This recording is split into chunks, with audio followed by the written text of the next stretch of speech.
is it so hard to be able to take investment data and translate that investment data into usable financial accounting data? What are some of the kind of challenges on that front? So this has been ingrained in me since I was a little kid. Both of my parents are tax accountants, both of them CPAs and worked in the ultra high net worth space. But connecting those dots, it's actually pretty clear. Portfolio accounting are single entry systems. General ledgers are double entry systems.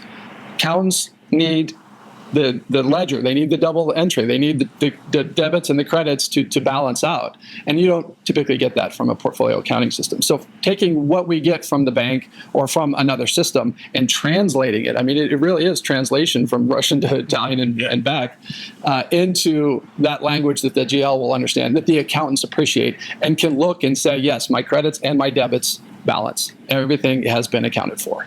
And there's a little bit of a secret sauce there. It's taking all available data and being able to look at deltas and differences between cost on at the end of last month and cost at the end of this month, looking at transactions and cost adjustments that might have played a role in that, and then being able to create a journal entry that is a balanced journal entry for whatever period of time that investment account, that we're reporting on that investment account. We're translating the information, the portfolio, the positions and transactions into those debits and credits that balance. So we make sure that the cash is correct. We make sure that the categorization is correct, that the information is all flowing through.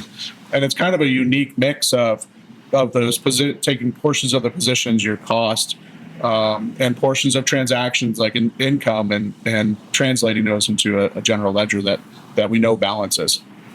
As opposed to just taking transactions and trying to dump them into a GL and leave it for the accountant to figure out, well, where's my cash? Or, where did it go? And it becomes a manual process when you're either coming off of a statement or trying to just take transactions out of a brokerage account and put them into a GL.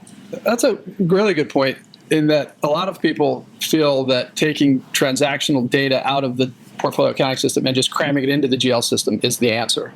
And we see that a lot. We've seen that in more cases than not. We believe that you use the right tool for the job. Portfolio accounting systems are very good at accounting for portfolios. General ledger systems are good for tracking debits and credits. And keeping those somewhat separate, keeping the detail of every transaction. So instead of putting in 100 dividends every month into the general ledger, let's put one number that represents all the dividends. Yeah. We have all the detail. We have it. We didn't lose it. We just have to run another report or look in another system to get that detail if we ever needed it. I mean, the chances of needing that in the general ledger are pretty slim. And then we don't clutter it. We keep it a little cleaner and a little tidier.